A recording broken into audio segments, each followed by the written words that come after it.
Si Tatay Jose Ray Dataro ay taga Miputak, Dipolog sa Mindanao na humingi po ng tulong sa atin, nagkwento sa mga karanasan niya at kaganapan dito sa Manila. Siya po ay 20 years na nandito at nangangarap na makauwi na sa kanilang probinsya. Samahan nyo rin po akong subaybayan yung mga taong naging nakatulong sa likod ng pagnanais ni tatay na makauwi sa kanilang probinsya. Tara po. So yan mga kalutso, andito po kami ngayon sa harap ng shop, ng Lucho Pet Shop. At pinikap namin si Tatay Jose Ray. Yan. Hi. At siya po ay andito ngayon sa Concepcion. At tutulungan namin siya na makapunta sa makauwi sa kanilang probinsya. Doon po sa Miputak, Barangay Miputak, Martinez Street sa Dipolog sa Mindanao po yan. Ngayon po, papunta po kami dun sa Barangay Hall ng Concepcion 2 para kuhanan si tatay ng ID kasi by this week or next week ibubuk na po natin siya para makasakay ng barko.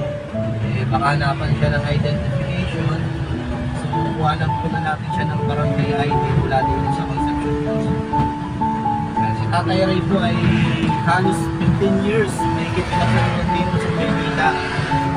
At gusto niya na po makauwi ng kanilang probinsya sa Mindanao.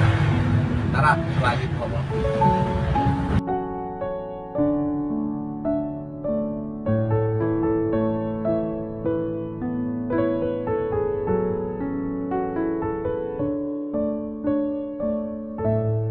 Tignan mo, dyan pa yung sticker natin, Lucho Pet Shop. Yun.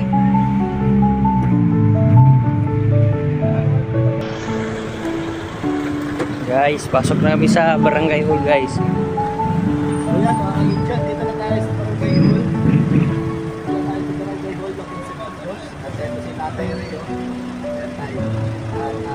Kuha na natin siya ng ID. Excited na tayo para makauwi na si tatay sa probinsya niya.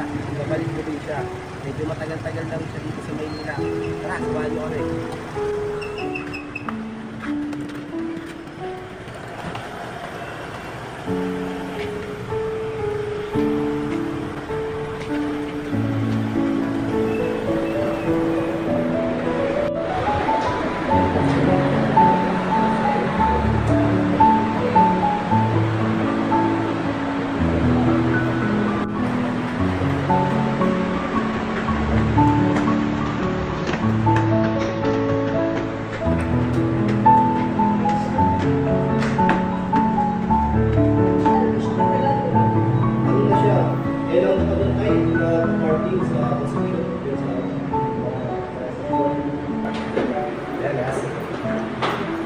Nagawad yun mga kalutso yung classmate ko. Ngayon tutulong sa atin para mapauwi natin si tatay sa Mindanao. Kalutso, may ID na si tatay. Saan yung ating wait na ako! Ano ba yan? Kasi nagawad yun nila yun. Ganda. Tay, hindi mo na mararanasan yan.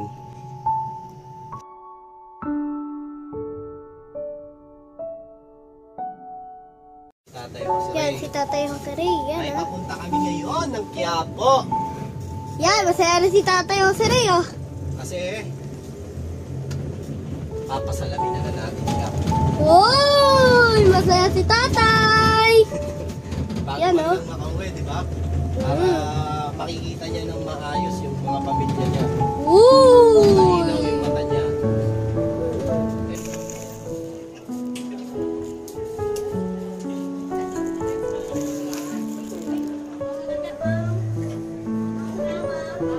Ayos talaga si tatay, uwi na bukas oh. Uwi na ng Mindanao yan mga kalutso. Maraming salamat at naiparating sa inyo yung istorya ni tatay. Uwi na siya ng Mindanao. Shoutout kay Daddy Dance.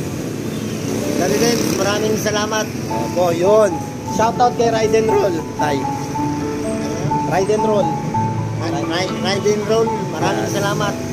Thank you po, thank you. Thank you. Parang di na daw makatulog si tatay eh. Ano tayo, di ka na makatulog? Parang nga eh. Wala na sa isip mo yung pag-park. Wala na sa isip. Pati yung video. naramdaman ko parang Yan. baliwala na sa akin. Kasi uuwi na nga. Di oh, Tatapos ko na rin ang aking parking, no? Oo. Tsaka yung pagtulog sa kalsada, no? tulog sa kalden. Parang tatapos na rin. Natapos na, makakauwi na siya sa probinsya niya. At doon, hindi na siya matutulog sa kalsada. Mas masaya doon, makakasama niya ng pamilya niya. Kung meron mang bagay akong ihilingin sa pagmamagandang loob ko sa inyo, tay, wala po akong inihiling na kapalit. Sapat na po sa akin na makita yung anak ko, na makita niya kung paano makipagkapwa-tao. Hanggang sa muli, tay, masaya po kung masaya ka. Kung umabot ka hanggang dito, samahan niyo ako bukas sa pag-atid kay tatay sa pier.